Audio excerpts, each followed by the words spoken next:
وَلَقَدْ يَسَّرْنَا الْقُرْآنَ لِلذِّكْرِ فَهَلْ مِن مُدَّكِرٍ۔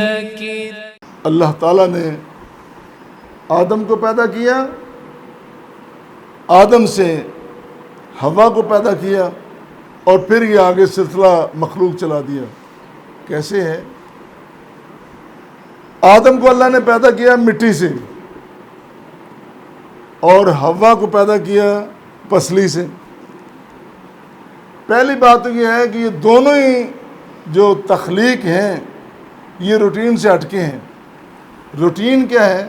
روٹین یہ ہے مرد اور عورت کا ملاپ ہوتا ہے، پھر اس کے بعد بچے کی پیدائش ہوتی ہے۔ یہ ایک سلسلہ ہے جو دنیا میں چلا آ رہا ہے۔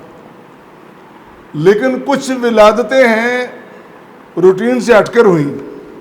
حضرت آدم علیہ السلام کی ہوئی، حضرت حوا کی ہوئی، حضرت عیسیٰ علیہ السلام کی ہوئی، بلکہ عیسیٰ علیہ السلام حضرت مسیح علیہ السلام کے جو ورثاء تھے، ورثاء تو نہیں کہنا چاہیے امتی، بلکہ اس قوم میں سے نجران کے لوگ، سورہ آل عمران میں بڑی تفصیل کے ساتھ اس کا واقعہ گزر چکا ہے۔ 60 افراد سوار جو تھے، اور 14 ان میں سے بڑے بڑے اور 3 ان میں انتہائی بڑے سردار نجران سے وفد کی صورت میں نبی کریم صلی اللہ علیہ وسلم کے پاس آئے، اور انہوں نے آگے بحث کی رسول کریم صلی اللہ علیہ وسلم سے حضرت مسیح کے بارے میں۔ آپ فرماتے ہیں میں بھی اللہ کا بندہ ہوں، مجھ سے پہلے سارے نبی اللہ کے بندے تھے، عیسیٰ موسیٰ سب اللہ کے بندے ہیں۔ وہ نجران سے آیا وفد یہ کہتا ہے، اس کے علماء قائد یہ کہتے ہیں کہ نہیں، حضرت مسیح علیہ السلام کی تخلیق علیحدہ طریقے سے ہوئی ہے، لہٰذا وہ اللہ کا حصہ ہیں، اللہ کے بیٹے ہیں۔ بلکہ یوں کہہ لیں کہ تینوں، اللہ بھی، مسیح بھی اور حضرت مریم بھی، تینوں اسی بنیاد پر عیسائیوں نے عقیدہ تثلیث بنایا ہے، بڑا معروف ہے۔ ان کی بحث ہوئی، تو بحث میں آپ نے ان سے مکالمہ کیا، ان سے مباحثہ کیا، اور مناظرہ بھی کہہ لیں کہ دلیل، مناظرہ ہوتا ہے دلیل پیش کرنا۔ آپ نے دلیلیں دیں، وہ دلیلیں ان کے سامنے رکھیں۔ جب انہوں نے کہا کہ حضرت مسیح علیہ السلام کی تخلیق منفرد ہوتی، اللہ کے رسول صلی اللہ علیہ وسلم نے فرمایا پھر تو آدم کی تخلیق تو اس سے بھی بڑی مختلف ہوئی ہے۔ اگر عیسیٰ کو رب کا خدا بنایا جا سکتا ہے تو حضرت آدم کو تو بالاولیٰ بنانا چاہیے۔ یہ ان کا الزامی جواب تھا۔ اب وہ اس پہ بالکل نہیں آ رہے۔ آخر میں جب وہ مکالمہ نہیں مان رہے، جب وہ مباحثہ نہیں مان رہے، جب وہ مناظرہ نہیں مان رہے، تو آخر میں اللہ کے رسول صلی اللہ علیہ وسلم ان سے مبالغہ کیا، آ جاؤ بھی میدان میں۔ میں بھی اپنے بیٹوں کو، بیٹیوں کو، میں بھی اپنے یہ دلیل کے طور پہ کہا، آپ کے بیٹے تو نہیں تھے، بیٹیاں تھیں اور ازواج تھیں، میں بھی اپنے خاندان کو لے کے، تم بھی اپنے بیویوں کو، بچیوں کو لے کے میدان میں آ جاؤ، اور اللہ کے سامنے ہم یہ ایک اعادہ کریں، ایک اعلان کریں کہ جو جھوٹا ہے اس کو موت آ جائے۔ جب مبالغے کا چیلنج کیا، سورہ آل عمران کی آیت مبارکہ نمبر 60 میں یہ ساری تفصیل ہے۔ جب مبالغے کا چیلنج کیا تو وہ سامنے جو 3 بندے بیٹھے تھے نا، ان میں جو عالم تھا اس نے ساتھ والے کو نہیں ماری۔ انہوں نے کہا مبالغہ چیلنج قبول نہ کریں، ہم مخالف ہیں، ہم مانتے نہیں، لیکن یہ نبی سچا ہے، یہ نبی سچا ہے، اس کے ساتھ مبالغہ نہیں کرنا ہم نے۔ فوراً انہوں نے اپنی بات واپس لے لی، اور پھر انہوں نے اقرار کیا کہ آپ ہمارے ساتھ اپنا کوئی بندہ بھیجیں تو ہم اس کو جزیہ ٹیکس جو ہوگا دیں گے۔ پھر اللہ کے رسول صلی اللہ علیہ وسلم نے اپنے صحابی ابو عبیدہ بن جراح ان کو ساتھ بھیجا۔ یہ بات کرتے ہوئے میرے ذہن میں خیال آیا کہ آج 26 مئی ہے، اور 26 مئی بڑا اہم دن ہے۔ آپ کو یاد دلا دوں، اس دن مرزا غلام احمد قادیانی کی ڈیتھ ہوئی تھی۔ اس نے جھوٹا دعویٰ کیا۔ پہلی بات تو یہ ہے کہ باقاعدہ دلائل موجود ہیں کہ اس کو باقاعدہ تیار کیا۔ انڈین آفس لائبریری میں وہ سارے دلائل موجود ہیں، بلکہ وہ بعد میں رپورٹ پبلک بھی ہوئی، شائع بھی ہوئی کہ تاج برطانیہ نے ایک وفد بھیجا تھا، پتہ کر کے آؤ کہ جاگیردار چودھری سارے وہ تو ہمارے تابع ہو گئے، یہ مولوی کیوں نہیں مانتے، یہ کیوں ہمارے خلاف ہے، یہ جہاد نہیں چھوڑ رہے۔ تو وہ کہتا انہوں نے سروے کیا، پھر واپس ٹیم گئی، انہوں نے اس کو رپورٹ پیش کی، پھر انہوں نے کہا کہ ایک ایسا بندہ لانچ کریں کہ جو وضاقتہ تگڑی مولویوں والی ہو اور کچھ جانتا بھی ہو، اور اس کو باقاعدہ عالم کی صورت میں پیش کیا جائے، پھر اس کو نبی بنائیں گے اور لانچ کریں گے۔ یہ باقاعدہ ان کی سازش تھی۔ اور مرزا غلام احمد قادیانی، اس کا خاندان باقاعدہ طور پر انگریزوں کا بڑا وفادار تھا۔ یہ بھی ساری رپورٹیں موجود ہیں، تفصیل کا وقت نہیں ہے۔ اس کو لانچ کیا گیا۔ اس نے پہلے عالم ہونے کا دعویٰ کیا، پھر وہ محدث بنا، پھر وہ مجدد بنا، پھر مجدد کے بعد اس نے کہا کہ میں مثل مسیح ہوں، پھر مہدی بنا، مہدی کے بعد کہا کہ میں مثل مسیح ہوں، پھر مسیح کے بعد مسیح بن گیا یعنی عیسیٰ علیہ السلام، پھر ذلی نبی بنا، پھر وہ نبی بنا، پھر اس نے کہا کہ میں نبی سے بھی زیادہ افضل ہوں۔ یہ اس نے بڑے پینترے بدلے اور وہ بدلتا رہا۔ بالآخر اس کا ایک مبالغہ بھی ہوا، مولانا عبدالحق غزنوی کے ساتھ اس کا باقاعدہ مبالغہ ہوا تھا۔ اور ایک اس نے اشتہار شائع کیا اپریل 1907 میں۔ اس اشتہار میں لکھا کہ یہ جو امرتسر کا مولوی ثناء اللہ ہے، یہ میرا پیچھا نہیں چھوڑ رہا، یہ اس نے مجھے تنگ کر رکھا ہے۔ اللہ میری دعا ہے ہم دونوں میں سے جو جھوٹا ہے وہ مر جائے۔ یہ باقاعدہ اس نے اپریل 1907 میں اشتہار پبلش کیا، شائع کیا، جو آج بھی موجود ہے۔ ہوا کیا؟ خود فیصلہ کیا، خود دعا کی، خود اشتہار شائع کیا، اور خود ہی 26 مئی 1908 کو فوت ہو گیا۔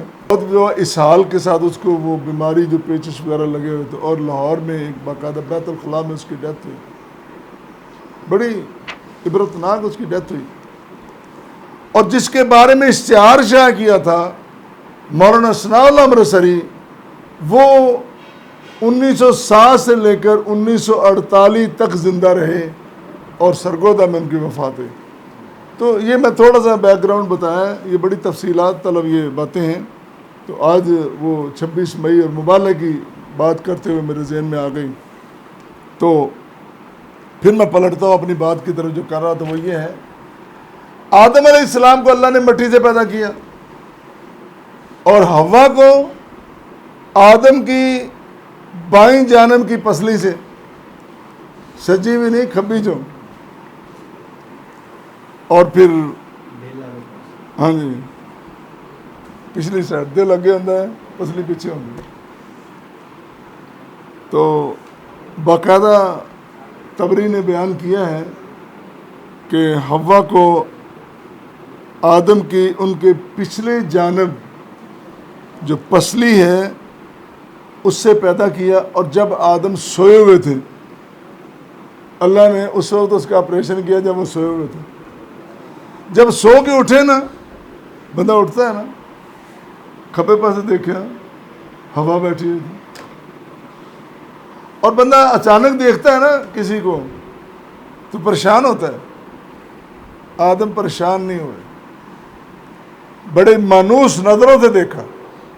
دیکھیں نا، اللہ کا نظام ہے۔ اللہ نے آدم اور حوا میں یعنی مرد اور عورت میں انسیت پہلے دن سے پیدا کی ہے. یہ فطری انسیت ہے.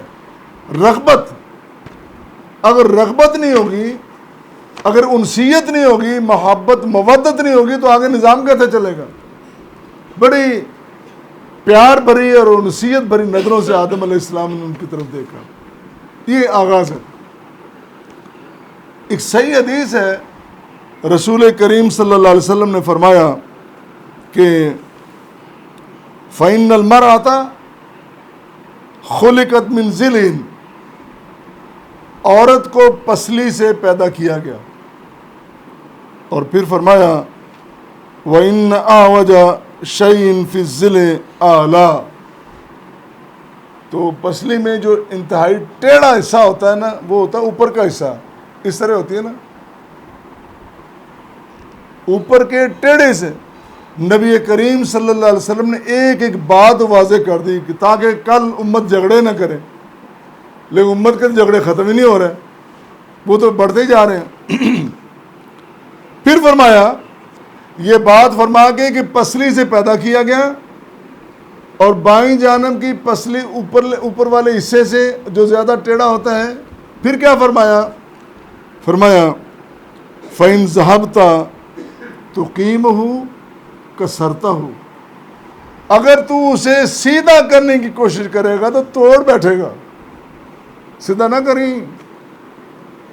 اگر اللہ نے یہ خم رکھا ہے جو ایک نزاکت کی دلیل ہے، یہ خم بھی، یہ ٹیڑھا پن عیب نہیں ہے، یہ عورت کی نزاکت ہے. اور اگر اللہ نے رکھی ہے تو اس نزاکت کو رہنے دو، اس نزاکت کو ختم کیوں کرتے ہو؟ پھر فرمایا اگر تو اس کو سیدھا کرے گا توڑ بیٹھے گا. کیا کرنا ہے؟ وَإِنِ اسْتَمْتَعْتَ بِهَا وَفِيهَا عَوَجٌ وَفِيهَا عِوَجٌ، بس اس کے ساتھ گزارا کر، زندگی گزار. اس نزاکت کو، اس ٹیڑھ کو رہنے دے، اس کو ختم نہ کر، اس کے ساتھ زندگی گزار. اور جو بھلے مانس اس اصول کو سمجھ لیتا ہے سوکھا رہتا ہے، خوش رہتا ہے. اور جس کی سمجھ میں یہ بات نہیں آتی اس کے مسائل ہی مسائل ہیں. عورت کو اگر کوئی بندہ مار کے سیدھا کرنا چاہے تو نہیں کر سکتا. اگر آپ مارو گے، ایک مارو گے کہ ہون مار، حالانکہ بندہ تگڑا ہے، طاقتور ہے. بعض کا تو عورتیں بھی بڑی جابر ہوتی ہیں، تو بندہ عموماً طاقتور ہوتا ہے. وہ کہیں گے اب مار کے دیکھ، میں ابھی بلاتی ہوں. بلانا کسی کو نہیں، کرنا کچھ بھی نہیں، مار کھاتی رہے گی. لیکن وہ یہ نہیں کہیں گی یہ لو مار لے رضامندی سے. ایسا نہیں ہوتا. اگر ایسا سسٹم نہیں تو مارتا ہی کیوں ہے؟ کیوں عورت پہ تو ہاتھ اٹھاتا ہے؟ کیا ضرورت کیا پیش آئی؟ اللہ کے نبی صلی اللہ علیہ وسلم نے باقاعدہ ترتیب کے ساتھ باتیں بیان کی ہیں کہ کس کس طرح ناراض ہونا ہے اور کس کس طرح باتیں منوانی ہیں. ذرا غور تو کر. یہ جو آج پراپیگنڈا اٹھایا جا رہا ہے نا، موم بتی مافیا کی طرف سے، ان کا نام رکھا ہے موم بتی مافیا، خواتین موم بتی مافیا. انہوں نے یہ باتیں پھیلا رکھی ہیں کہ مولوی نے عورت کو پیروں کی جوتی بنا کے رکھا. اور ظالموں، جتنی خدمت مولوی کرتے ہیں تم تو کبھی سوچ بھی نہیں سکتے تھے. جتنا پیار محبت کا سلسلہ یہاں ہوتا ہے. روٹی روزی کا مسئلہ ہے نا، تو مولویوں کو تو رزق باتو. ہاں جی الحمدللہ. تو یہ جو سلسلہ ہے یہ بالکل غلط ہے، الزام ہے. اسلام شریعت قطعاً عورت پر تشدد کی اجازت نہیں دیتا، لیکن عورت کا مقام اس نے علیحدہ بیان کیا ہے اور مرد کا مقام علیحدہ بیان کیا ہے. اس کی جو ہے قوامیت، نگہبانی مرد کی، اس کا بھی تذکرہ کیا ہے، اور عورت کی جو کمیاں یا نزاکتیں ہیں ان کا بھی تذکرہ کیا ہے. ان کو سمجھنا بہت ضروری ہے. اللہ واللہ. پھر آخری بات جو میں کہنے والا تھا، آدم کو مٹی سے اس لیے پیدا کیا تاکہ بندہ مٹی کے ساتھ جڑا رہے، اس سمجھ رکھے کہ میں مٹی سے ہوں، میں نے مٹی میں جانا ہے، جتنا بھی تکبر اور غرور کر لوں بالآخر میں نے مٹی میں سما جانا ہے۔ اور یہ اس کی عاجزی اور بندگی کی دلیل ہے۔ اور حوا کو آدم کی پسلی سے اس لیے پیدا کیا تاکہ وہ سمجھے کہ میں اس کا حصہ ہوں، میں اس سے جدا نہیں، میں اس کے بغیر نہیں، اور تنہا میں کچھ نہیں۔ وہ یہ سمجھتی رہے، مرد بھی سمجھے عورت بھی سمجھے، تب جا کے گزارا ہوگا۔ اللہ سمجھنے کی توفیق عطا فرمائے۔